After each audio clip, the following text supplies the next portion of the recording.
உலகெங்கிலும் வாழும் தமிழ் சொந்தங்களுக்கு எமது அன்பார்ந்த வணக்கங்களை சங்கத்தமிழ் இலக்கிய பூங்கா வாயிலாக தெரிவித்து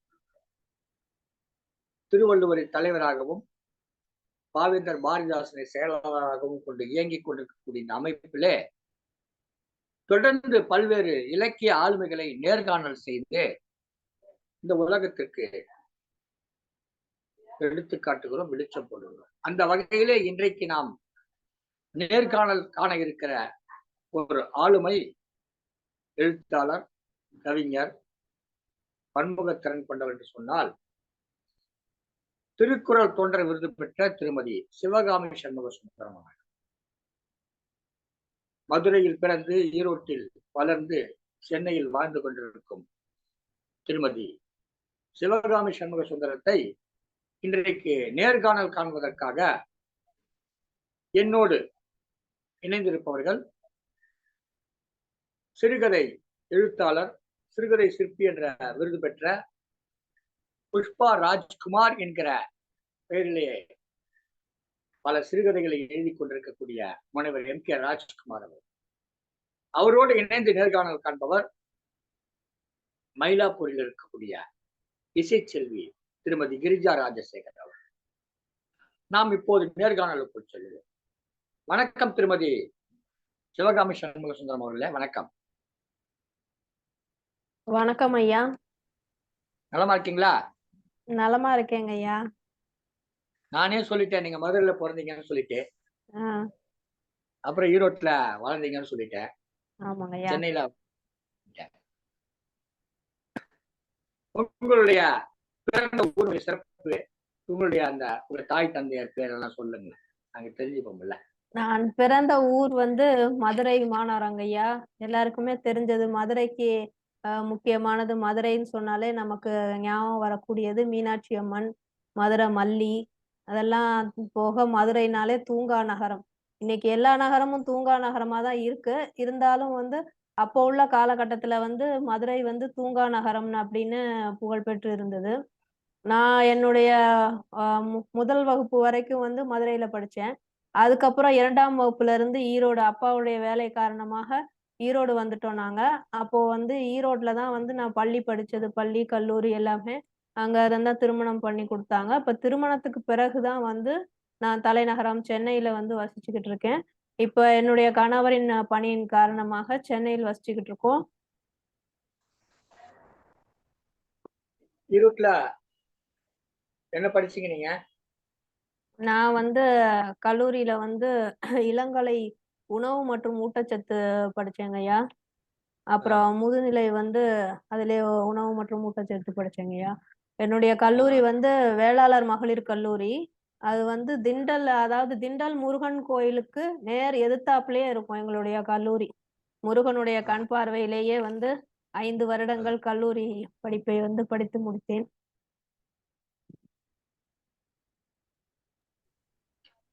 ஆக மதுரை மீனாட்சியின் ஊரிலே பிறந்து அவருடைய பிள்ளை ஊராகிய திண்டல் படிச்சு வந்திருக்கிறீங்க. உங்களுடைய கல்லூரி காலத்துல உங்களுடைய இலக்கிய பயணம் எந்த மாதிரி இருந்தது? உங்களுடைய இலக்கிய ஆர்வம் எப்படி இருந்தது? உங்களுடைய இலக்கிய ஆர்வம் எப்ப தொடங்குச்சு? இது மாதிரியான சிந்தனைகள் அதை பற்றி நீங்க சொல்லலாம், பகிர்ந்து கொள்ளலாமே. இலக்கியம்னு சொல்ல முடியாதுங்கய்யா. ஆரம்பத்துல இருந்தே தமிழ் ஆர்வம் இருந்தது. தமிழ் பிடிக்கும். தமிழ்ல பேசணும், தமிழை கத்துக்கணும், தமிழை பத்தி தெரிஞ்சுக்கணும் அப்படின்னு ஒரு ஆர்வம் சின்ன வயதுல இருந்தே இருந்துச்சு. அதற்கு ஒரு உதாரணம் என்ன சொல்லணும் அப்படின்னு பாத்தீங்கன்னா, நான் பள்ளி படிக்கும் போது பள்ளியில மாணவர்கள் தலைவியா இருந்தேன். அப்போ தினமும் கரும்பலகையில எழுதணும். தேதி இதெல்லாம் எழுதிட்டு ஏதோ ஒரு பழமொழி அதெல்லாம் எழுதணும். அப்போ நான் என்ன பண்ணுவேன் அப்படின்னா, தேதினா நம்ம எப்படி எழுதுவோம்? இப்போ இன்னைக்கு 9ஆம் தேதினா 9/1/2024 அப்படின்னு எழுதுவோம். ஆனா நான் எப்படின்னா அதுல தமிழ் எண்கள் இருக்கும். இப்ப தமிழ்ல 1, 2, 3க்கு க, உ, ங, ச, ரு அப்படி இருக்கும்.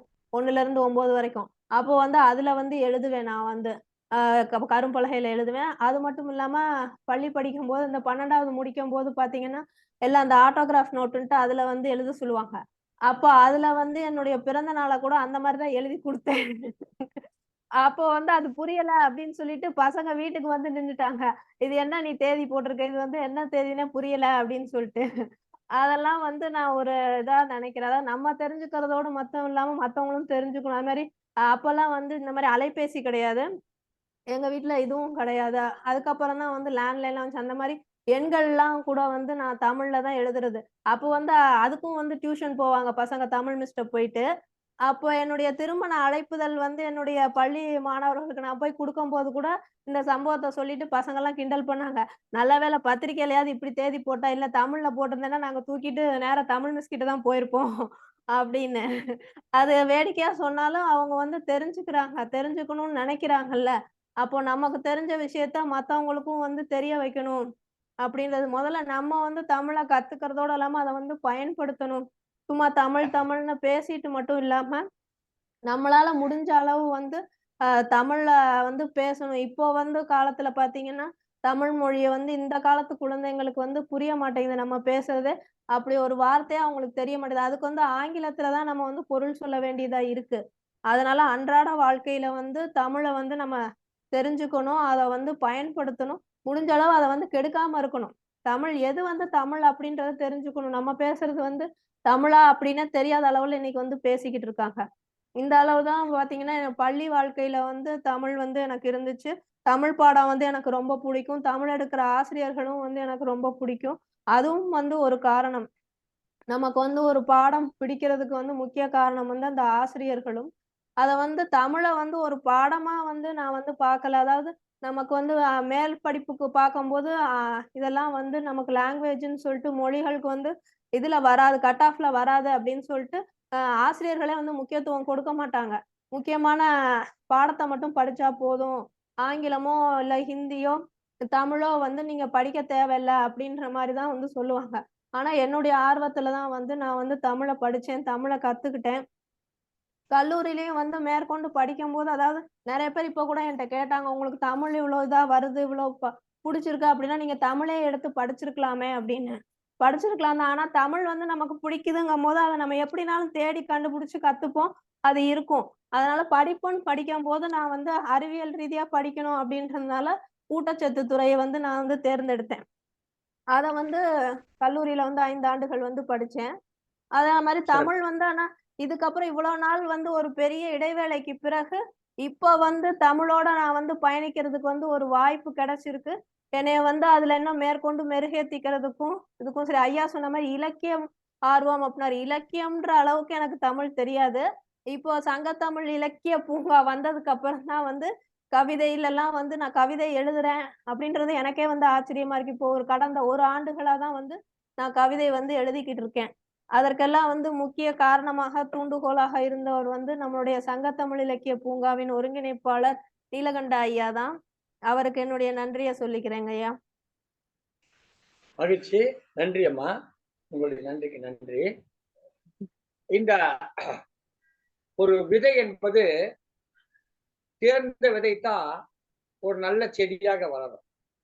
விதையே சரியில்லைன்னாக்கா, அதிலிருந்து வரக்கூடிய செடியும் சரி இருக்காது. அதிலிருந்து கிடைக்கக்கூடிய கனிகளும், அது காய்களும், அது கதிர்களும் அதுவும் கூட தேர்ந்ததா இருக்காது. எனவே இவர் ஈரோட்டு மண்ணிலே ஒரு தேர்ந்த தமிழ் ஆர்வம் கொண்ட பெண்ணாக இருந்திருக்கார். அதெல்லாம் ரொம்ப அதிசயமா இருக்கு இவங்க சொல்றது. நான் வந்து பள்ளிக்கூடத்துல படிக்கிற போதே, அ தமிழ் எண்களை பயன்படுத்தினேன். நான் கூட அந்த ஆர்வம் இருந்தது எனக்கு. ஆனா நீங்க சொல்ற மாரி நான் பயன்படுத்துனது இல்ல. என்னுடைய தனிப்பட்டதுல எழுதி வைப்பேனே தவிர, மற்றவர்களுக்கு அதை எழுத மாட்டேன். ஆனா நீங்க மற்றவர்களுக்கு எழுதி அந்த துணிச்சல பாராட்டுறேன். அந்த துணிச்சல் தான் இன்றைக்கு உங்கள இந்த அளவுக்கு ஒரு உலகம் அறிந்த ஒரு மங்கையாக உங்கள உயர்த்தி இருக்குதுன்னு நினைக்கிறேன். அந்த துணிச்சல் எப்போதுமே உங்களுக்கு துணிச்சல் உண்டு. ஆ நீங்க மதுரையில இருந்தபோது, நான் ஒரு செய்தி கேள்விப்பட்டேன். அது சரியான்னு சொல்லுங்க. நீங்க மதுரையில இருந்தபோது தினந்தோறும் நடனம் கத்துக்கிட்டீங்களாமே? கத்துக்கிட்டீங்களா நடனம்? அது ஒரு அறியாத வயசுல கத்துக்கிட்டதுங்க. அதான் நான் சொல்றேன்ல 1ஆம் வகுப்பு வரைக்கும் தான் நான் வந்து மதுரையில படிச்சேன். அப்போ அ அந்த எல்கேஜி, யுகேஜின்னு சொல்லும்போது அந்த பருவத்துல வந்து நடன வகுப்பு நான் போயிருக்கேன். போயி அ மேடையிலலாம் ஆடியிருக்கேன். அது எனக்கு ஏதோ லேசா என் நினைவுல இருக்கு. மகிழ்ச்சி. நான் இப்ப உங்க நடனம் ஆட சொல்ல மாட்டேன். கவலைப்படாதீங்க. நீங்க நடன வகுப்புக்கு போற போது, அந்த வழியில தான் பேரறிஞர், பட்டிமன்ற பேச்சாளர் திரு சாலமன் பாப்பையாவோட வீடு இருந்ததா கேள்விப்பட்டோம். நீங்க அவர எப்போ சந்திச்சிருக்கிறீங்களா? அவர்கிட்ட பேசியிருக்கிறீங்களா? இப்போ சமீபத்துல எனக்கு ஒரு வாய்ப்பு கிடைச்சதுங்கய்யா. அது வந்து எதிர்பாராத ஒரு வாய்ப்பு தான். நம்ம போய் பார்க்கலாம் அப்படின்னு ஒரு முயற்சி தான். என்னுடைய கணவர் தான் சொன்னாங்க, "அவங்க வீடு எனக்கு தெரியும். ஆரப்பாளையத்துல தான் இருக்கு. நம்ம வந்து போலாம். நான் கூட்டிட்டு போறேன்" அப்படின்னாங்க. நான் சரி அவர் இருக்காரோ இல்லையோ, இருந்தாலும் நம்மளால பார்க்க முடியுமோ அப்படின்னு ஒரு சந்தேகத்துல, தயக்கத்துல தான் போனோம். ஆனா போன உடனே வந்து அவங்க இருக்காங்க, பார்க்கலாம் அப்படின்ற மாரி எங்களுக்கு வந்து உடனே பார்க்கறதுக்கு ஒரு வாய்ப்பு கிடைச்சது. அப்போ வந்துட்டு அவர பார்க்குற வரைக்கும் வந்து எனக்கு அது கனவா, நனவான்றது தெரியல. நம்ப முடியல. அப்போ அவர பார்த்ததுக்கு அப்புறமுமே பார்த்தீங்கன்னா, அவர் ரொம்ப எளிமையா தான், சாதாரணமா தான் பேசினாரு. எந்த ஒரு இதுவுமே இல்லாம, நம்மளுடைய அமைப்ப பத்தி நான் சொன்னேன். சங்க தமிழ் இலக்கிய பூங்காவ பத்தி பொறுமையா கேட்டுக்கிட்டாரு. எல்லாம் சொன்னேன். அதுவும் இல்லாம என்னுடைய கவிதைய கூட ஒரு கவிதை வந்து நான் என்னுடைய கவிதை நோட்ட எடுத்துட்டு போய் காமிச்சேன். "இது இப்போ படிக்க நேரம் இல்ல" அப்படின்னாங்க. "இல்லங்கய்யா, ஒரே ஒரு கவிதை மட்டும் நீங்க எனக்கு படிச்சு பார்த்துட்டு உங்களுடைய பின்னூட்டத்த குடுங்க" அப்படின்னு சொன்னேன். அப்போ பாரதியோடு பேசும் செல்லம்மான்னு இப்போ பாரதியின் ஒரு நிகழ்வுக்காக ஒரு கவிதை எழுதியிருந்தேன். அந்த அந்த கவிதைய க வந்து அந்த என்னங்கய்யா? கவிதை நீங்க படிச்சு காட்டவாங்கய்யா? அப்ப அதான் இந்த கவிதைய தான் அவர் சாலமன் பாப்பையாட்ட குடுத்தேன். அவர் படிச்சு பார்த்தாரு. பாரதியோடு சாலமன் பேசும் செல்லம்மா. சாலமன் திரு சாலமன் பாப்பையா அவர்கள் படித்து பார்த்த கவிதை என்று சொல்கிறீர்கள்.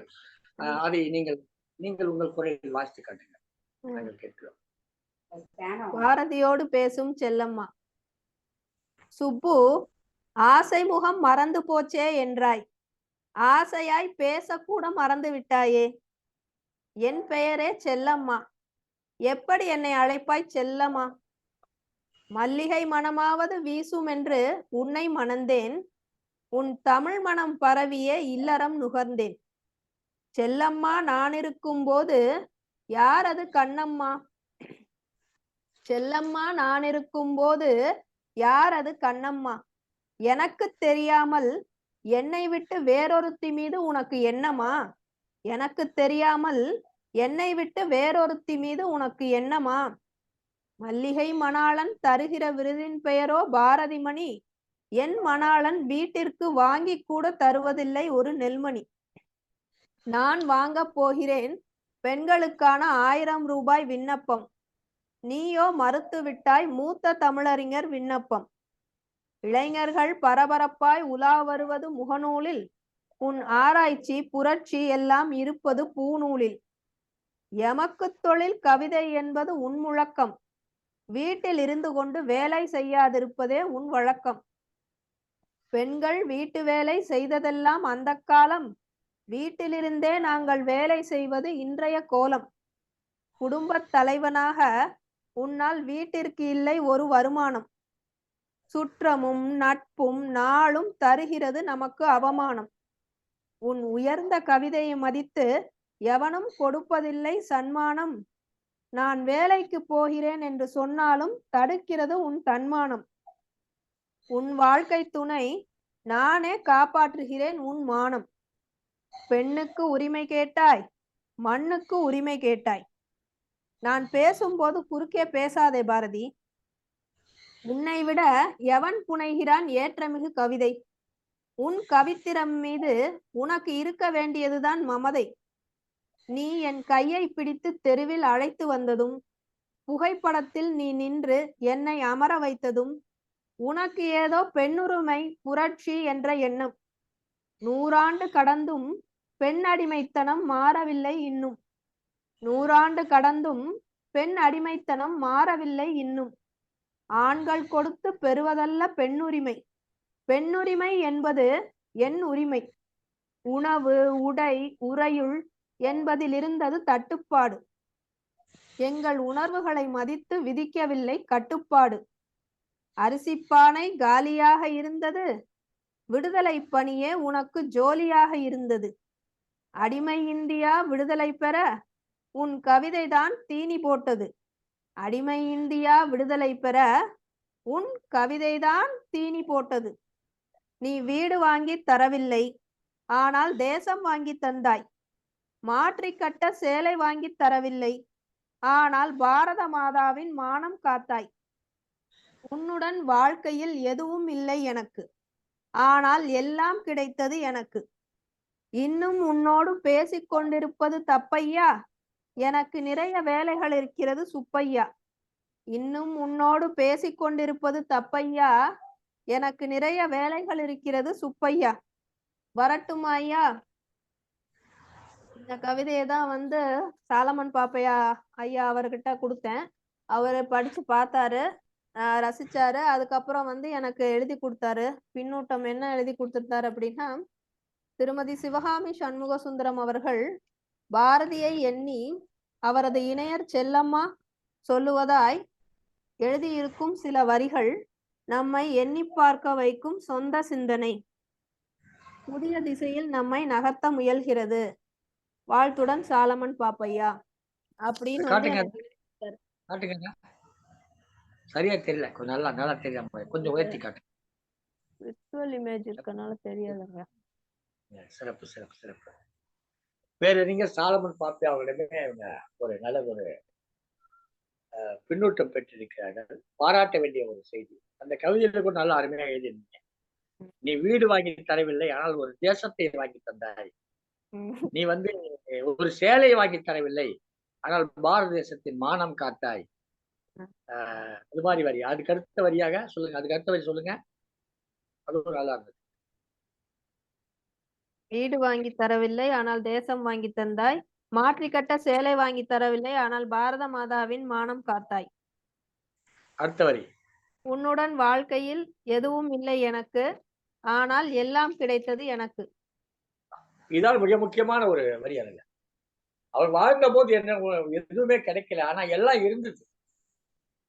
இந்த இருக்குது ஆனா இல்லைன்னு அந்த மாதிரி, இல்லை ஆனா இருக்குது.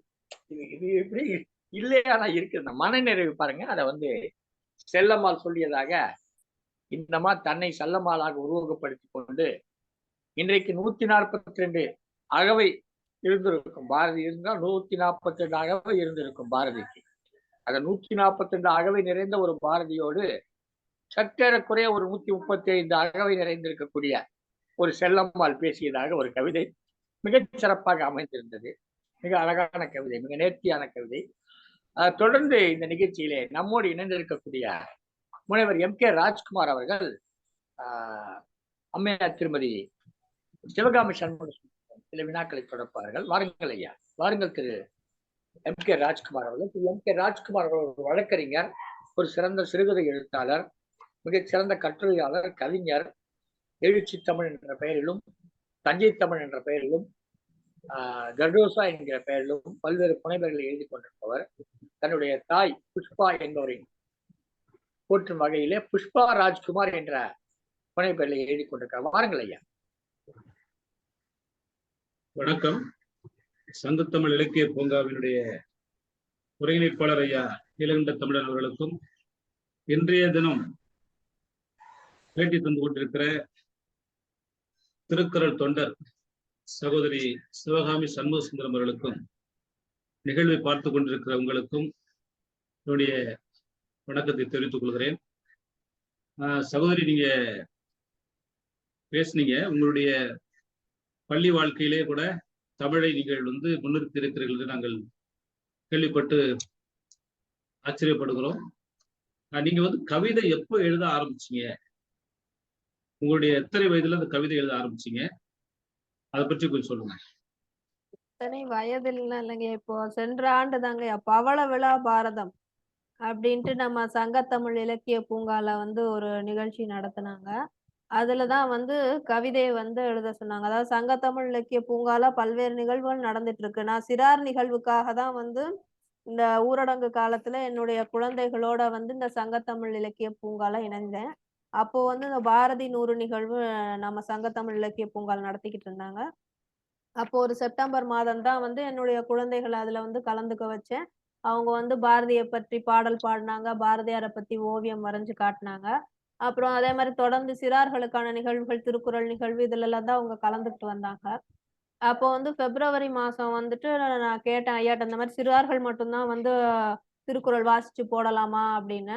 இல்லத்தரசிகளும் வாசிக்கலாமான்னதும், அதுக்கு தனியா ஒரு குழு இருக்கு. நீங்க வந்து இல்லத்தரசிகள்னா குறளும், பொருளும் சேர்த்து வாசிச்சு போடணும் அப்படின்னு சொன்னாங்க. சரின்ட்டு அந்த குழுவுல வந்து ஒவ்வொரு அதிகாரமா 10 குறளும் வந்து குறளும், பொருளும் வாசிச்சு போட்டேன். அப்போ நான் முதல் அதிகாரம் வாசிச்சு போட்ட உடனே ஐயா வந்து அத குறள கேட்டுட்டு, "நீங்க இத நல்லா சொல்லியிருக்கீங்க. இந்த குறள இப்படி சொல்லியிருக்கீங்க. அதனால நீங்க வந்து சிறார் குழுல வந்து குழந்தைகள் திருக்குறள் சொல்றத வந்து கேட்டு, அதுல வந்து திருத்தம் பண்ணி, அத வந்து பதிவு போடுங்க" அப்படின்னு சொன்னாரு. இது வந்து எனக்கு நல்லா ஞாபகம் இருக்கும். பிப்ரவரி 5ஆம் தேதி 2022வது வருஷத்துல. அப்பதான் வந்து நான் என்னுடைய செயல்பாடுகள் வந்து சங்க தமிழ் இலக்கிய பூங்கால தொடங்க ஆரம்பிச்சது. குழந்தைகளுக்காக வந்துட்டு பார்வையாளரா இருந்து வாழ்த்துரை சொல்லியிருக்கேன். பெற்றோரா இருந்து பின்னூட்டம் நான் குடுத்துருக்கேன். அப்புறம் வந்து இந்த மாரி சிறார் குழுவுல இணைந்து சிறார்களுடைய திருக்குறளுக்கு நீங்க சொல்லுங்க பார்த்து பிழை திருத்தம் பண்ணி போடுங்கன்னாங்க. அந்த மாரி அதுல சிறார்கள் எல்லாம் திருக்குறள் சொல்றத கேட்டு அதற்கெல்லாம் பிழை திருத்தம் பண்ணி போட்டேன். அப்போ இந்த மாரி பல்வேறு நிகழ்வுகள் வரும்போது வாழ்த்துரை சொல்லுங்க, பின்னூட்டம் குடுங்கங்கும்போது, அப்படியெல்லாம் நான் குடுத்துட்டு இருந்தேன். அப்ப அதுல நான் ஒதுங்கி இருந்த ஒரு இது என்ன அப்படின்னு பார்த்தீங்கன்னா, கருத்தரங்க நிகழ்வு. இது கவியரங்க நிகழ்வு. ஏன்னா கவிதைக்கும் எனக்கும் தொடர்பே கிடையாது. அதுல கவியரங்கத்துல கலந்துக்கிட்டு நம்ம என்ன பண்றது அப்படின்ட்டு, அப்போ ஒரு தடவ ஐயாவுடைய கவிதைய குடுத்து கூட வாசிக்க சொன்னாரு. அப்படிதான் ஒரு கவியரங்கத்துல நான் கலந்துக்கிட்டேன். நீலகண்ட ஐயாவுடைய கவிதைய வாசிச்சு ஒரு கவியரங்கம் வந்து கலந்துக்கிட்டேன். அப்போ வந்து இந்த பவள விழா பாரதம்னு அப்ப 75ஆம் ஆண்டு நிகழ்வு வரம்போது, ஒரு கவிதை போட்டி வந்து வச்சாங்க. அப்போ வந்து கவிதை எழுதலாமே அப்படின்னு சொல்லிட்டு நம்ம ராஜாமணி அம்மா சொன்னாங்க. அப்ப இல்லங்கம்மா எனக்கு கவிதையெல்லாம் எழுத வராது அப்டின்னேன். அப்ப எப்படி அதெல்லாம் வராம போகும்? எழுதுங்க பார்க்கலாம். நீங்க எழுதுங்க. நான் வந்து உங்களுக்கு உதவி பண்றேன் அப்படின்னு சொன்னாங்க. அப்போ வந்து ஒரு கவிதை நான் சரி பவள விழா பாரதம் அப்படின்ற தலைப்புல அதுதான் வந்து என்னுடைய முதல் கவிதை முயற்சி. எழுதி அம்மாவுக்கு அனுப்பிச்சு அவங்க அப்புறம் படிச்சு பார்த்துட்டு கொஞ்சம் திருத்தம்லாம் பண்ணிட்டு எழுதுங்க அப்படின்னாங்க. அந்த கவிதை கொஞ்சம் சுமாரா தான் இருந்ததுன்னு சொல்லலாம். ஆனா, அதற்கப்புறம் வந்து ஒரு நல்ல கவிதையா, முழுவதுமா கவிதை எழுதுறதுக்கு யார் காரணம் அப்படின்னு பார்த்தீங்கன்னா, நம்மளுடைய கவியரசி விஜயா அம்மா. நம்ம உத்தமர் காந்திக்காக தொடர் நிகழ்வு நடந்துட்டு இருந்துச்சு. 75 நாட்கள் வந்து தொடர்ச்சியா வந்து நிகழ்ச்சி நடந்துட்டு இருக்கும்போது, அதுல தினமும் வந்து ஒரு தொடக்க பாடல் வந்து விஜயா அம்மா வந்து பாடுவாங்க. அவங்க ஒரு கவிதை தினமும் எழுதி, அத வந்து சினிமா மெட்டுல வந்து பாடலா பாடுவாங்க. அப்ப எனக்கு அத பார்க்கும்போது ஆச்சரியமா இருக்கும். எப்படி இவங்க மட்டும் தினமும் விடாம ஒரு கவிதை எழுதுறாங்க, அதுவும் பாடுறாங்களே! சரி நம்மளும் வந்து முயற்சி பண்ணலாம் அப்படின்னு சொல்லிட்டு, ஒரு நாள் திடீர்னு தான் தோணுச்சு. சரி அவங்க அவங்க காலத்து பாட்ட வச்சு எழுதுறாங்க அப்படின்ட்டு, நம்ம வந்து நமக்கு தெரிஞ்ச பாட்ட வச்சு நம்ம எழுதலாம் அப்படின்னு சொல்லிட்டு முதலா நான் எழுதுனது தான் பார்த்தீங்கன்னா, அண்ணல் காந்தியும் அப்படின்னு சொல்லிட்டு ஒரு கவிதை தான். கவிதைன்னா அது வந்து மெட்டுக்கு பாட்டு எழுதுனது தான். சினிமா பாட்டுக்கு வந்து அத வச்சுட்டு ஒரு மெட்டு போட்டு எழுதுன பாட்டு தான் அது. அண்ணல் காந்தியும், அன்னை தெரசாவும் சொல்ட்டு. அண்ணல் காந்தியும், அன்னை தெரசாவும் வந்தால் நலம் பிறக்கும். அகிம்சை வழியும், கருணை குணமும் சேர்ந்தால் நாடு சிறக்கும். நாடு சிறக்க தலைவர்கள் வேணும். நாமும் சிறக்க காந்தியம் வேணும். நாடு சிறக்க தலைவர்கள் வேண்டும். நாமும் சிறக்க காந்தியம் வேணும். இலக்கிய பூங்காவில் இணைந்திட வேண்டும். அண்ணல் காந்தியும் அன்னை தெரசாவும் வந்தால் நலம் பிறக்கும். இப்படியே அந்த கவிதை போகும். இந்த மெட்டுலயே அப்படியே வந்து போகும். இதுதான் வந்து என்னுடைய முதல் முழு கவிதைன்னு சொல்லலாம். பாட்டுக்கு மெட்டு எழுதி, இப்படிதான் உத்தமர் காந்தி நிகழ்ச்சியில தான் வந்து நான் இதே மாரி விஜயா அம்மாவுக்கு தொடர்ந்து அவங்க அ பேத்தி பொறந்ததுனால அவங்களால வர முடியல. ஒரு 25 நிகழ்வு அவங்க வந்தாங்க.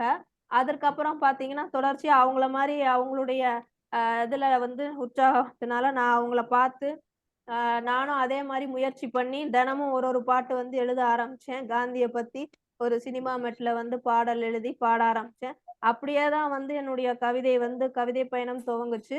அப்புறம் ஜெர்மன் தமிழருவி வானொலியிலயும் வந்து வாரம் கவிதை களம் நிகழ்ச்சியில ஒரு தலைப்பு. அத பத்தி வந்து கவிதை எழுதி தொடர்ந்து அதுலயும் வந்து குரல் பதிவு பண்ணி அனுப்பிச்சேன். அது மாரி இப்ப தொடர்ந்து கவிதை எழுதிக்கிட்டு வரேங்கய்யா. இலக்கணமெல்லாம் தெரிஞ்சு எழுதுறது கிடையாது. ஆனா எழுதிட்டு இருக்கேன் கவிதைன்னு. இல்ல, இல்ல. இப்பொழுது சிறப்பு. எழுதப்படுகிற பல கவிதைகள் வந்து சிறப்புமா. எழுதப்படுகிற பல கவிதைகள் இலக்கணங்களோடு, இலக்கியங்களோடு எல்லாம் எழுதப்படுவதில்லை. உங்களுடைய கவிதைகள் நீங்கள் இப்பொழுது இந்த பாரதியை பற்றி நீங்கள் ஐயா எனக்கு எனக்கு வந்து இவருடைய அந்த ஏதோ ஒரு வகையில எனக்கு அவங்க கிட்ட ஒரு திறன் இருக்குதுன்னு நான் பார்த்தேன். அப்ப அந்த திருக்குறளை மிக தெளிவா வாசிச்சிருக்காங்க. அப்ப அவளுக்கு அவங்க சொன்னாங்க வாசிக்கணும்னு சொல்லிட்டு. வாசிக்கணும்னா லேசான விடயம் கிடையாது அது. 108 அதிகாரங்களை ஒவ்வொரு பிள்ளையும் வாசிக்கும். அந்த மாதிரி நூற்றுக்கணக்கான பிள்ளைகள் வாசிக்கும். அந்த நூற்றுக்கணக்கான பிள்ளைகள் வாசிக்கக்கூடிய திருக்குறள் முழுவதுமா கேட்டுட்டு அதில் இருக்கக்கூடிய பிள்ளைகளை சுட்டி காட்டணும். இது அவங்க ஒரு பெரிய பயிற்சியை கொடுத்தது. திருக்குறள்ல ஒரு பெரிய பயிற்சியை கொடுத்தது. இன்னைக்கு அவங்க எழுதிக்கிட்டு இருக்காங்கன்னு சொன்னா அதுக்கு காரணம் திருக்குறள் பயிற்சி தான். எப்படி வந்து ஒரு திருக்குறளை நாம் பல முறை படித்தால் இயல்பாகவே நமக்கு வந்து சொல்லாட்சி வந்துவிடும் என்பதற்கு திருமதி சிவகாமி சண்முகம் ஒரு எடுத்துக்காட்டாக இருக்கிறார்கள். சிறப்பம்மா, தொடர்ந்து கேளுங்க. அதே போல இந்த சங்கத்தமிழ் இலக்கிய பூங்காவில் இருக்கிற பல கவிஞர்கள் ஐயாவுடைய பயிற்சி பட்டறையிலிருந்து வந்தவர்கள். ஐயா வந்து என்னன்னாக்க இதை சொல்லி தவறென்று எதையுமே சுட்டி காட்ட மாட்டார். நன்றாக எழுதக்கூடியவர்கள் தவறு செய்தால் சுட்டி காட்டுவார். சுமாராக எழுதுகிறவர்கள் இப்பொழுதுதான் கவிதைகளை எழுத தொடங்குகிறவர்கள்லாம் பேசினாங்கன்னா அதை சுட்டி காட்ட மாட்டார். நீங்க இப்படி எழுதுங்க, இந்த வார்த்தைகளை சொற்களை போடுங்க, இந்த சொற்களை நீங்க எழுதுங்க, இப்படி வாசிங்க, இது இப்படி சொல்லி பயிற்சி கொடுக்கிற ஒரு பயிற்சி பட்டறையாக ஐயா அவர்கள் இருக்கிறாங்க. ஐயா அவர்களுக்கு நான் நன்றி தெரிவித்துக் கொள்கிறேன். இன்னும் சொல்ல போனா இந்த சகோதரி சிவகாமி வந்து நீங்க வந்து உங்களுடைய கவிதைகள் இந்த போன்ற பாட்டுகள் உங்களுடைய பணி எல்லாம் வந்து சிறப்பாக இருக்குது. நீங்க சிறுகதை அல்லது இந்த கட்டுரை இது போன்ற துணுக்குகள் இது போன்றவெல்லாம் நீங்க வந்து எழுத முயற்சி பண்ணலையா? அதுல உங்களுக்கு ஆர்வம் இல்லைங்களா? ஆர்வம் இருக்குங்கய்யா, முயற்சியும் பண்ணிட்டு இருக்கேங்கய்யா. இன்னும் அது வந்து வெற்றி அடையலைன்னு தான் சொல்லணும். இது கவிதையே வந்து இன்னும் முழுமை அடையலைன்னு தான் நான் நினைக்கிறேன். ஏன்னா நீங்க சொன்ன மாதிரி ஐயா சொல்ல மாட்டாருன்னு இல்லை. அதாவது ஐயா சொல்லுவாரு, நம்ம பண்றதெல்லாம் சரி சரின்னு சொன்னா அது வந்து உங்களுக்கு செய்யற நன்மை கிடையாது, அது உங்களுக்கு செய்யற தீமை தான். உங்களுக்கான குறை நிறைகளை சொல்லி உங்களுடைய தவறுகளை திருத்தினா மட்டும்தான் உங்களுடைய எழுத்துக்களோ படைப்புகளோ வந்து மேம்படும் அப்படின்னு சொல்லுவாரு. அது மாதிரி அவர் இந்த மாதிரி சொல்லுவார், கவிதைன்னா வந்து அப்படியே சொற்களை போட்டு நிரப்பக்கூடாது, அதுல வந்து ஆழ்ந்த சிந்தனை இருக்கணும், கருத்து இருக்கணும். அந்த மாதிரி எழுத முயற்சி பண்ணுங்க அப்படின்னு வந்து ஐயா சொல்லிட்டு இருக்காரு. இன்னும் அதிலேயே வந்து நான் மேம்பட்டு வரல அப்படின்னு நினைக்கிறேன் நானு. அதனால இத நல்லா சரி பண்ணி நல்லா எழுதிட்டு அதுக்கப்புறமா அடுத்த ஒரு இதுக்கு போலாம். சிறுகதை எழுதணும்னு ஆசை இருக்குங்க ஐயா. முயற்சியும் இருக்கு. கூடிய விரைவில் வந்து அதையும் வந்து பண்ணலான்னு இருக்கேங்க ஐயா. கண்டிப்பாக உங்களால் முடியும் நாங்க நம்புறோம். இப்போ வந்து மனிதருக்கான தமிழாக இருந்ததை அதை பாமரருக்கான தமிழாக மாற்றியது வந்து பாரதி என்று சொல்வார்கள். ஏன்னா பாரதியினுடைய கவிதைகளை நீங்கள் படிப்பதற்கு முன்னால் உள்ள மற்ற கவிதைகளை படிக்கிற போது உங்களுக்கு வந்து அந்த அந்த வித்தியாசம் தெரியும். நடையும் சரி, அந்த மொழியாக்கமும் சரி, ரொம்ப நீங்க நீங்க சொன்னீங்களே நான் இலக்கிய இலக்கணம் படிக்கல, நான் எப்படி எழுத வந்துட்டேன்னு சொன்னீங்க. அதே போல உங்களுடைய கவிதைகள் வந்து சமூக நோக்கோடு உள்ள கவிதைகளாக நாங்கள் பார்க்கிறோம். சமூக நோக்கோடு பார்க்கிறோம். அந்த மாதிரிதான் நீங்க எழுதுறீங்க. அதுதான் இன்றைய கால தேவையாக இருக்கிறது. காதல் கவிதைகளும் மற்ற கவிதைகளும் எழுதுறதுக்குள்ள அது போல லட்சக்கணக்கில் நம்ம ஆட்கள் இருக்கிறாங்க, கவிஞர்கள் இருக்கிறாங்க. ஆனால் சமூகத்தை நேசிப்பவர்கள் மட்டுமே சமூக நோக்கான கவிதைகளை படிக்க முடியும். அந்த இதுல வந்து நீங்கள் அது போன்ற கவிதைகளை வாசிக்கிறீங்க, இது படைக்கிறீங்க, அதுக்காக உங்களுக்கு வாழ்த்துக்கள். மேலும் வந்து இந்த பத்திரிகைகளில் எழுதுகிற அது போன்று அல்லது பத்திரிகைகள் வந்து எழுதியிருக்கீங்களா, இல்ல எழுதுறதுக்கு முயற்சி பண்றீங்களா? பத்திரிகைகள்ல இது வரைக்கும் எழுதலைங்க ஐயா. ஆனா கட்டுரைகள் இப்போ வந்து எழுதிக்கிட்டு இருக்கேன். இன்னும் வெளி வரல பத்திரிகை எல்லாம் இதுலயும். எல்லாமே வந்து ஐயா குடுக்குற ஊக்கம் தான், ஐயா குடுக்குற வாய்ப்பு. சொல்லணும்னு பாத்தீங்கன்னா நம்பிக்கை. ஒருத்தவங்க மேல நம்ம வந்து முழுவதுமாக நம்பிக்கை வச்சு ஒருத்தவங்கட்ட பொறுப்பா ஒரு வேலையை கொடுக்கும்போது நம்ம அந்த இடத்துல வந்து நம்மளுடைய பொறுப்பும் சரி, இதுவும் வந்து அதிகரிக்குது. தன்னம்பிக்கை. நம்மளை நம்பி வந்து ஒரு பொறுப்பை கொடுத்துருக்காங்க, அப்ப அதை வந்து நம்ம சரியா செய்யணும் அப்படிங்கும்போது அதற்கான முயற்சி வந்து நம்ம செய்றோம். அத வந்து நல்லபடியா செய்யணும்னு சொல்லிட்டு அதுக்காக நம்ம இன்னும் தேடி வந்து எல்லாம் கத்துக்கிறோம். அது ஐயா சொல்ற வார்த்தை என்னன்னா, நூல்கள் வந்து நிறைய நீங்க படிக்கணும். புத்தகங்கள் வந்து நிறைய படிக்கணும். நிறைய தெரிஞ்சுக்கணும். அப்பதான் வந்து உங்களால வந்து நிறைய வந்து எழுத முடியும். அந்த சொல்ல ஆட்சின்றாங்கல்ல, அது வந்து அப்பதான் உங்களுக்கு தெரியும். படிக்க படிக்க தான் வந்து உங்களுக்கு அந்த பரிச்சயம் வரும் அப்படின்னு வந்து அவர் சொல்லுவாருங்கய்யா. அத வந்து நான் முயற்சி பண்ணிக்கிட்டு இருக்கேன். இந்த மாரி சங்கத்தமிழ் இலக்கிய பூங்கால இணைந்து இப்போ கிட்டத்தட்ட 2 ஆண்டுகளாக பார்த்தீங்கன்னா, பல்வேறு பரிமாணங்கள்ல வந்து என்னுடைய திறமைகள் வந்து வெளிப்பட்டு வருது. அத வந்து சரியா வந்து கண்டுபிடிச்சு ஐயா வந்து ஊக்கப்படுத்துறாரு. அதுதான் முக்கியம். யாருக்கு என்ன வருமோ அத வந்து கரெக்ட்டா கண்டுபிடிச்சு அத வந்து அவங்களுக்கு வந்து செய்ய சொல்லி ஊக்கப்படுத்தி, அவங்கள வந்து நல்லபடியா வந்து முன்னேற்றி அவங்களுடைய திறமைய வந்து வெளிக்கொண்டு வராருங்க ஐயா. அதற்கு வந்து சங்கத்தமிழ் இலக்கிய பூங்கா குடும்பத்திற்கும் நான் வந்து நன்றிய சொல்லிக்கிறேன். நான் சொன்னது போல ராஜாமணி அம்மாவாகட்டும், விஜயா அம்மா, அது மாரி ஊக்கப்படுத்துவதில கற்பகம் அம்மா, அது மாரி நான் முதல்ல வந்து பேசம்போது பார்த்தீங்கன்னா, மகளிர் தின நிகழ்ச்சிக்காக வந்து ஒரு இது வச்சிருந்தாங்க. இது மாரி கலந்துரையாடல் மாரி வந்து நீங்க பேசுங்க மகளிர் தினத்த பத்தி அப்படின்னு. அப்போ முதல்ல நான் வந்து இதுல குவியத்துல பேசம்போது பயமா இருந்துச்சு. ஆனா அப்போ நான் வந்து பார்ப்பேன். அதுல இணைஞ்சிருக்கவங்கள்ல பார்த்தீங்கன்னா, நம்ம கற்பகம் அம்மா வந்து நம்ம பேசம்போதே வந்து அவங்க மியூட்ல இருந்தாலும் வந்து கை தட்டுவாங்க. உற்சாகப்படுத்துவாங்க. அவங்களுடைய இதா பார்த்துட்டு தான் நான் வந்து பேசுவேன். சரி நம்ம வந்து தெளிவா பேசுறோமா? சரியா பேசுறோமா? அப்படின்ட்டு. அப்போ அவங்களுடைய ஊக்கமும், உற்சாகமும் வந்து நமக்கு இன்னும் வந்து நல்லா பேசணும், நம்ம சரியா பேசுறோம்னு மேற்கொண்டு அடுத்து பேசுறதுக்கு வந்து வாய்ப்பா இருக்கும். அந்த மாரி சங்கத்தமிழ் இலக்கிய பூங்கா குடும்பத்துல ஒவ்வொருத்தரும் வந்து எனக்கு வந்து ஊக்கப்படுத்தி தான் நான் வந்து இன்னைக்கு இந்த நிலைமையில வந்திருக்கேன். இன்னைக்கு சிவகாமி சண்முக சுந்தரம் மேலாண் இயக்குனராக இப்படி வந்து இருக்கேன் அப்படின்னா, எடுத்ததும் நான் அப்படி வரல. நான் சொன்ன மாரி பிள்ளைங்களுக்காக வந்து ஒரு பெற்றோரா இணைஞ்சு, பின்னூட்டம் குடுத்து, வாழ்த்துரை குடுத்து, அப்புறமா வந்து தான் வந்து தலைமை தாங்கி ஒரு நிகழ்வ நடத்தி, அதற்கெல்லாம் வந்து ஊக்கம் குடுத்து, எனக்கு அந்த பொறுப்ப முழுசா நம்பி குடுத்தது வந்து ஐயா. அத வந்து இப்போ வரைக்கும் நான் சரியா செஞ்சுட்டு இருக்கேன்னு நெனைக்கிறேன். அப்படியே தவறுகளா ஏதாவது செஞ்சாலும் வந்து ஐயா அத வந்து சுட்டி காட்டுவாரு. அத வந்து நான் தவறா எடுத்துக்கல. அவரு சொல்ற மாரி, அவர் வந்து நமக்கு திருத்தம் பண்றாரு. இத திருத்திக்கும்போது தான் வந்து, நம்ம வந்து இன்னும் வந்து மேம்படுறதுக்கு வந்து அது வந்து வாய்ப்பா அமையுது. அதனால அதற்கு எல்லாத்துக்கும் சேர்ந்து என்னுடைய சங்கத்தமிழ் குடும்பத்தாருக்கு என்னுடைய நன்றிகளை தெரிவித்துக் கொள்கின்றேன். சரி. நன்றி. சங்க ஒரு குடும்பத்துக்கு நன்றிங்க. சரி, உங்க குடும்பத்த பத்தி சொல்லுங்க. உங்க அப்பாவ பத்தி சொல்லுங்க. உங்க அம்மாவ பத்தி சொல்லுங்க. அப்புறம் உங்க கணவர பத்தி சொல்லுங்க. என்னுடைய அப்பா வந்து திரு முத்துசாமி அவர்கள். அவரு வந்து மதுரையில தான் வந்து முதல்ல வேலை பார்த்துட்டு இருந்தாங்க.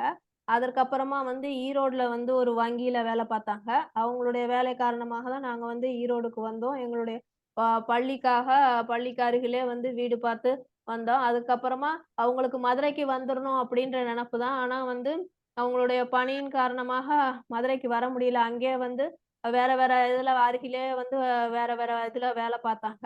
அவங்களுடைய இதுவும் முடிஞ்சு என்னைய வந்து பள்ளி படிப்பு முடிச்சு, கல்லூரி படிப்பு முடிச்சு, கல்யாணமும் பண்ணி குடுத்துட்டு, இப்போ ஒரு 5 வருடங்களுக்கு முன்னாடி தான் வந்து ஓய்வு பெற்று, மதுரையிலே திருப்பி வந்து சொந்த வீட்ல வந்து இப்போ வந்து அவங்களுடைய வாழ்க்கைய வந்து நடத்திக்கிட்டு இருக்காங்க. ஓய்வு பெற்றதுக்கு அப்புறமா.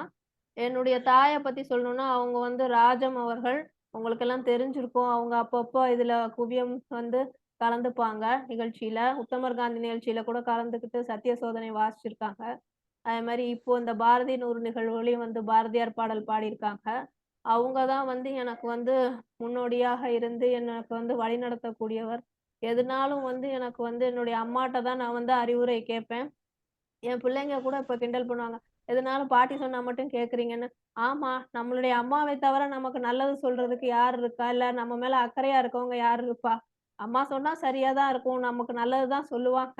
அப்படின்றதா எதுனாலும் வந்து அம்மாட்ட தான் வந்து நான் கேட்பேன். கல்யாணத்துக்கு அப்புறம் கூட எங்க மாமியார் என்ன கிண்டல் பண்ணுவாங்க.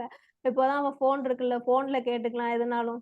ஏன்னா எதுனாலும் அம்மாட்ட கேட்டு கேட்டு செஞ்சதுனால, நமக்கு திடீர்னு இப்ப கல்யாணம் ஆனதுக்கு அப்புறம் வந்து என்ன பண்றது அப்படின்ற மாரி தெரியாது. ஆனா அப்ப சொல்லி தான் அனுப்பிச்சாங்க. "நீ இன்னொரு வீட்டுக்கு போற. அங்க வந்து மாமியார் தான் வந்து உனக்கு அம்மா மாரி. இங்க எப்படி நான் இருக்கனோ, அது மாரி அங்க உங்க மாமியார் சொல்றத கேளு. உங்க வீட்டுக்காரங்க சொல்றத கேளு" அப்படின்னு சொல்லி அனுப்பிச்சாங்க. அது மாரி எந்த ஒரு காலகட்டத்திலும் எதுனாலும் வந்து ஒரு முடிவெடுக்கணும், இல்ல ஏதோ ஒண்ணுன்னா, அம்மாட்ட தான் வந்து கேட்கறது. அந்த மாரி தான் வந்து என்னுடைய அம்மா இப்போ வரைக்கும் வந்து இருக்காங்க. அப்போ சிறு வயதுல வந்து கொஞ்சம் வந்து ஒரு பயம், மரியாதை இருந்ததுனாலும், இப்போ வந்து ஒரு தோழி மாரி தான் ஆயிட்டாங்க. சக தோழி மாரி அவங்களுக்குள்ளத என்ட்ட சொல்றதும், என்னுடைய பிரச்சனைகள அவங்கட்ட சொல்றதும், எதுனாலும் ஒரு வழி நடத்துறதுக்கும் வந்து அம்மாவுடைய உறுதுணை வந்து தேவையா இருக்கு. இப்போ அவங்க வந்து என்னுடைய அம்மாவும், அப்பாவும் வந்து மதுரையில வந்து அவங்களுடைய ஓய்வு காலத்த வந்து சிறப்பா வந்து கழிச்சுக்கிட்டு இருக்காங்க. அப்புறம் என்னுடைய திருமணத்திற்கு பிறகு பார்த்தீங்கன்னா, என்னுடைய கணவர் சண்முக சுந்தரம் அவர்கள் வந்து ஐடி துறையில வந்து பணிபுரியிறாங்க. அவங்களுடைய பணியின் காரணமாக தான் வந்து நாங்க சென்னைக்கு வந்தோம். எனக்கு சென்னை வந்து புதுசு தான். திருமணத்துக்கு பிறகு தான் வந்து எனக்கு சென்னையே தெரியும். ஆனா இங்கே வந்துட்டு நாங்க இப்ப இருக்கிற இடமும் பார்த்தீங்கன்னா, சென்னைன்னா அந்த அளவுக்கு ரொம்ப இதா இருக்காது. எனக்கு பெரிய வித்தியாசம் ஒண்ணும் தெரியல. ஈரோடுக்கும், மதுரைக்கும் இப்ப சென்னையில நாங்க இருக்கிற இடத்துக்கும் வந்து அவ்வளோ ஒண்ணும் வித்தியாசம் இல்ல. நான் வந்து இங்க எல்லாம் பழகிட்டேன். குழந்தைங்களுக்கு வந்து பள்ளிக்கூடம் அருகில் இருக்கு. இங்க எல்லாமே வந்து வசதிகள் இங்க பக்கத்துல இருக்கு. அது மாரி இப்ப சங்கத்தமிழ் இலக்கிய பூங்காவ பொறுத்தவரைக்கும் பார்த்தீங்கன்னா, நான் என்னுடைய வேலைய முடிச்சுட்டு மீதி நேரத்துல, ஓய்வு நேரத்துல வந்து இதுல செலவிட்டுட்டு இருக்கேன். அது போக இப்போ மேலாண் இயக்குனர்ன்னு சொல்லிட்டு இதுல சங்கத்தமிழ் வலைக்காட்சியில வந்து வீடியோக்கள்லாம் வந்து பதிவேற்றம் பண்றது, இறக்கம் பண்றது, இல்ல மத்த தொழில்நுட்ப ரீதியான வேலைகள்லாம் எனக்கு பெரிய அளவுல தெரியாது. நான் இந்த இது கணினியே வேண்டாம் அப்படின்னு சொல்லிட்டு தான் அறிவியல் பக்கம் போனேன். ஆனா இப்ப வேற வழி இல்ல. எல்லாமே வந்து கணினிய ஒட்டி தான் இருக்கு. அதனால இந்த மாரி விஷயத்துலலாம் வந்து என்னுடைய கணவருடைய உதவிய தான் வந்து நாடி நான் என்ன பண்ணலாம்? ஏது பண்ணலாங்கம்போது, அவங்க எனக்கு எல்லா விதத்திலயும் வந்து உதவி பண்ணாங்க. இப்படி பண்ணலாம், அப்படி பண்ணலாம் எல்லாம் கத்துக் குடுப்பாங்க. நானும் நெறையா கத்துக்கிட்டேன் இப்போ. அதாவது எந்த அளவுக்கு கத்துக்கிட்டேன்னு சொல்லணும்னா, ஐயா வந்து ஸ்டெப் டிவின்னு சொல்ற சங்கத்தமிழ் வலைக்காட்சியில வந்து எல்லா பொறுப்பையும் என்னைய நம்பி குடுத்ததுனால, இதையெல்லாம் கத்துக்கிட்டு, அந்த ஒரு தைரியத்துல நான் வந்து சிவகாமி சண்முக சுந்தரம் அப்படின்னு தனியா ஒரு வலைக்காட்சி ஆரம்பிக்கிற அளவுக்கு வந்துட்டேன். அப்படிங்கும்போது எனக்கு அது வந்து ரொம்ப மகிழ்ச்சியா தான் இருக்கு. அதுக்கு வந்து ஊக்கப்படுத்துனதும் ஐயா இந்த மாரி நான் சொன்னேன். இந்த மாரி சேனல் ஆரம்பிக்கிறேங்க. அதுல இதெல்லாம் போட்டுக்கலான்னா, போட்டுக்கோங்க அப்படின்னு வந்து அவரு சொன்னாரு. முத்தமிழ் தொலைக்காட்சியில வந்து நாளும் ஒரு திருக்குறள் அப்படின்னு சொல்லிட்டு, அதுக்காக வந்து திருக்குறள் சொல்லி, அந்த காணொளியெல்லாம் வந்து அந்த தொலைக்காட்சிக்கு வலைக்காட்சிக்கு அனுப்பிச்சோம். அதுல வந்து ஒளிபரப்பாகும். அப்ப அதெல்லாம் வந்து நான் என்னுடைய வலைக்காட்சியில போட்டுக்கிறேன் அப்படிங்கும்போது, தாராளமா போடுங்க அப்படின்னு சொல்லி ஊக்கப்படுத்தினாரு ஐயா. அதுவும் வந்து ஒரு முக்கிய காரணம். இப்ப என்னுடைய வலைக்காட்சியும் பார்த்தீங்கன்னா, முக்கியமா வந்து தகவல்கள் நிறைந்ததாகவும், சிறுவர்கள்லேருந்து பெரியவங்கள் வரைக்கும் அவங்களுக்கு கத்துக்கிற மாரியும், தமிழ் சார்ந்த நிகழ்வுகளும் அந்த மாரி தான் வந்து நான் என்னுடைய வலைக்காட்சியில போட்டுக்கிட்டு இருக்கேன். அதாவது வாரத்துல 7 நாள் இருக்கு. ஆனா 7 நாள் பத்தல. ஏன்னா 7 நாளைக்கு ஒவ்வொரு நாளைக்கு ஒவ்வொரு சுவை அப்படின்னு சொல்லிட்டு, என்னுடைய வலைக்காட்சியில நான் போட்டுட்டு இருக்கேன். 7 நாள் இருக்கனால 7 தான் போட்டிருக்கேன். இல்லன்னா இன்னும் பல சுவைகள் வந்து பல்சுவை நிகழ்ச்சி வந்து அதுல போடலாம். ஞாயித்துக்கிழமையில வந்து கதை நேரம் அப்படின்னு சொல்லிட்டு கதை சொல்லிட்டு இருக்கேன். திங்கட்கிழமை வந்து திருக்குறள் திங்கள் அப்படின்னு சொல்லிட்டு, திருக்குறள பத்தி குறள் விளக்கம், இல்ல திருக்குறள் கதைகள் அது சொல்லிட்டு இருக்கேன். செவ்வாய்க்கிழமை வந்து செந்தமிழ் செவ்வாய் அப்படின்னு சொல்லிட்டு, நம்ம முக்காவாசி சங்கத்தமிழ் இலக்கிய பூங்கால நடக்கிற இந்த குவிய நிகழ்வுகள்ல நடக்கிறது வந்து அதுல ஒளிபரப்பாயிட்டு இருக்கு. புதன்கிழமை வந்து புதுக்கவிதை புதன் அப்படின்னு சொல்லிட்டு, அதுல இந்த மாரி கவிதைகள் வாசிக்கிறது. ஜெர்மன் தமிழறிவு வானொலியில வாசிக்கிற கவிதைகள், இல்ல இந்த மாரி கவிதைகள் நான் எழுதின கவிதைகள வாசிச்சு, அது வந்து புதன்கிழமை ஒளிபரப்பாகுது. வியாழக்கிழமையில வந்து வியக்க வைக்கும் வியாழன் அப்படின்னு சொல்லிட்டு, என்னுடைய பிள்ளைகள் செய்யக்கூடிய நிகழ்ச்சிகள், அதெல்லாம் வந்து அதுல ஒளிபரப்பாயிட்டு இருக்கு. வெள்ளிக்கிழமை வந்து வழிபாடு வெள்ளி அப்படின்னு சொல்லிட்டு, ஆன்மீகத்துக்காக பக்தி பாடல்கள், கடவுளை வணங்கக்கூடிய பாடல்கள் அதெல்லாம் வந்து அதுல போட்டிருக்கு. அப்புறம் சனிக்கிழமை வந்து சிந்தனை சனி அப்படின்னு சொல்லிட்டு, அது வந்து அந்த ஒரு நாள் மட்டும் எதுனாலும் அந்த கிழமையில போட்டுக்கலான்றதுக்காண்டி, இப்படி ஒவ்வொரு நாளும் ஒவ்வொரு சுவைன்னு 7 நாட்களும் வந்து ஒ மக்களுக்கு வந்து கத்துக்கிற மாரி, தெரிஞ்சுக்கிற மாரியான விஷயங்கள வந்து என்னால முடிஞ்ச விஷயத்த, அ தவறில்லாம இந்த மாரி பெரியவர்களுடைய ஆ இதனால நான் வந்து சரியா இதுவரைக்கும் செஞ்சுகிட்டு இருக்கேன். இதற்கெல்லாம் பொதுவா உறுதுணையா இருக்கக்கூடியவர்களுக்கு நன்றிய தெரிவிச்சுக்கிறேன். சிந்திக்கிறது சனின்னு சொல்லுவாங்க. இவங்க வந்து ம். சிந்தனை சனின்னு வச்சிருக்காங்க. சிந்திக்கிறதே சனி சொல்றாங்க. ஆனா இவங்க சிந்தனை சனின்னு வச்சிருக்காங்க. வகிச்சு இப்ப 7 நாட்களுக்கும் 7 நிகழ்ச்சிகளை வழங்கிக் கொண்டிருக்கிறார்கள். அது இல்லாமல் ஆ அதல்லாமல் நம்முடைய சங்கத்தமிழ் இலக்கிய பூங்காவுடைய சங்கத்தமிழ் தொலைக்காட்சியிலே மேலாண் இயக்குனராக இருந்து சிறப்பாக செயலாற்றிக் கொண்டிருக்கிறார்கள். இது ஒரு இவர்களுடைய வளர்ச்சி என்பது ஒரு குறுகிய கால வளர்ச்சி தான். மிக குறுகிய காலத்திலே ஒரு பெரிய வளர்ச்சியை எட்டியிருக்கிறார்கள். ஒரு சரியாக சொல்ல வேண்டும் என்றால், நான் ஒரு 10 அல்லது 20 ஆண்டுகளில் எட்டிய வளர்ச்சி இவர்கள் ஒரு 2 ஆண்டுகளிலே எட்டியிருக்கிறார்கள். அதற்கு மிக முக்கிய காரணமாக இருப்பது தொழில்நுட்பம். ஆ தொழில்நுட்பத்தை தெரிந்து வைத்துக் கொள்வது. தொழில்நுட்பத்தை தெரிந்து வைத்துக் கொள்வது. இவங்க இளைய சமூகத்தை சார்ந்தவர்கள். எனவே அவங்களுக்கு அதெல்லாம் எளிதில் தெரிந்திருக்கிறது. அதை பயன்படுத்துகிறார்கள். பயன்படுத்துகிறப்போ நல்ல பெயரையும், புகழையும் அதை விட முக்கியமாக உண்மையாக அதற்கு உழைத்தல். அது ரொம்பவும் அது ரொம்ப கமிட்டட் பர்சன் கமிட்டடா இருப்பாங்க. அது ரொம்ப முக்கியமான ஒரு விஷயம் அது. கொடுத்த பணியை எடுத்துக்கொள்வதும், எடுத்த பணியை முடித்து வைப்பதும். இதுல ரொம்பவும் நேர்த்தியா செய்யக்கூடியவங்க திருமதி சிவகாமி சந்திரசுந்தரம். அவங்க அப்பாவை பத்தி சொன்னீங்க, அம்மாவை பத்தி சொன்னீங்க, கணவரை பத்தி சொன்னீங்க. உங்க பிள்ளைகளுடைய தனி சிறப்புகளை சொல்லுங்க. எனக்கு பிள்ளைகள் வந்து பேர் சொல்லுங்க. 2 மகாலட்சுமின்னு சொல்லலாங்கய்யா. அது மூத்த பொண்ணு வந்து பிறந்ததே வந்து வரலட்சுமி நோன்புல தான் பிறந்தாங்க. வெள்ளிக்கிழமை வரலட்சுமி நோன்பு. அதனால அவங்களுக்கு தனுஸ்ரீன்னு பேர் வச்சோம். அடுத்த இளைய பொண்ணு வந்து சுபஸ்ரீ. இப்போ வந்து பெரிய பொண்ணு 8வது படிக்கிறாங்க. சின்ன பொண்ணு 6வது படிக்கிறாங்க. 2 பேருமே வந்து நல்ல அறிவார்ந்த பிள்ளைகள். நல்லா படிக்கக்கூடிய பிள்ளைகள். படிப்பு மட்டும் இல்ல, மத்த விஷயங்களும் வந்து நல்லா கத்துக்கிட்டு நல்லா பண்ணக்கூடியவங்க. அவங்க அந்த மிட் பிரெயின் ஆக்டிவிட்டி அப்படின்னு சொல்லக்கூடிய ஒரு பயிற்சிய வந்து கத்துக்கிட்டாங்க. அது என்ன அப்படின்னு பார்த்தீங்கன்னா, நடுமூளையின் செயல்பாடு. நம்ம எல்லாரும் வந்து ஒரு பக்கம் மூளைய மட்டும் தான் வந்து அதிகமா பயன்படுத்துறோம். பொதுவிலே நம்ம மூளையில வந்து 10% கூட நம்ம யாருமே பயன்படுத்துறது கிடையாது.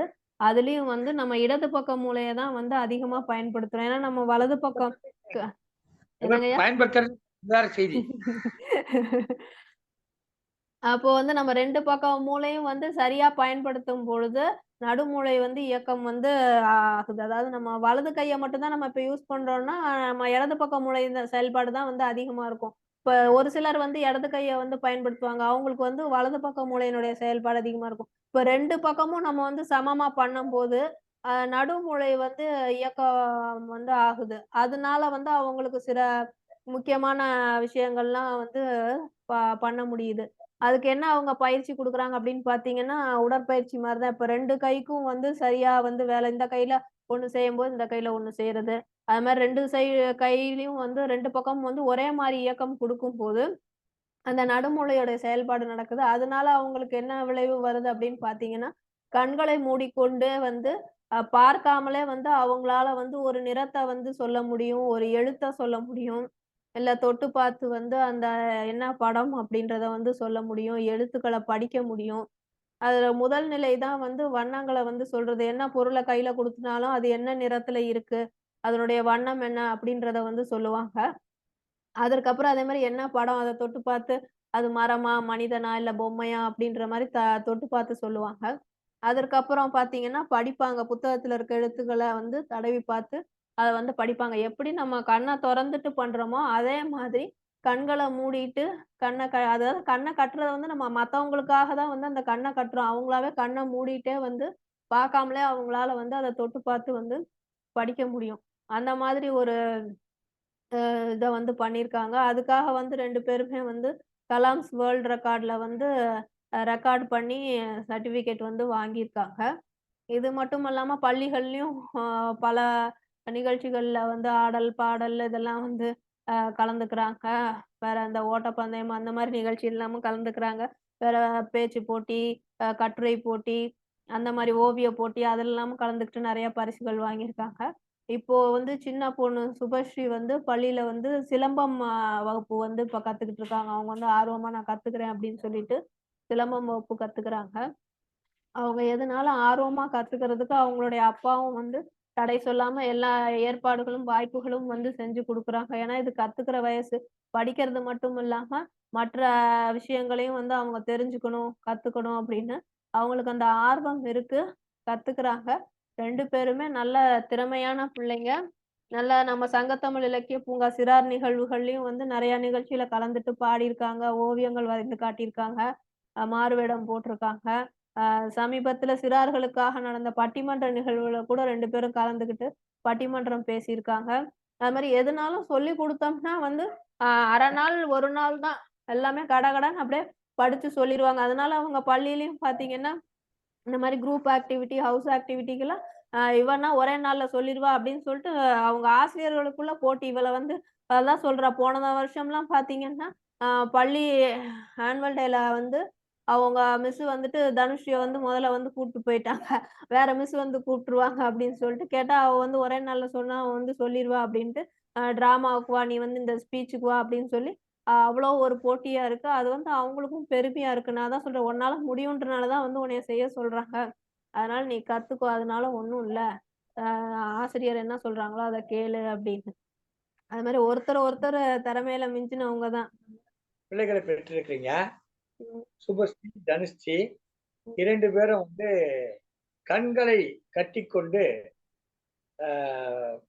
விரல்களால் தடவி பார்த்து படிக்கக்கூடிய திறன் பெற்றவர்கள். அதை மிட் பிரெயின் ஆக்டிவிட்டின்னு சொல்றது.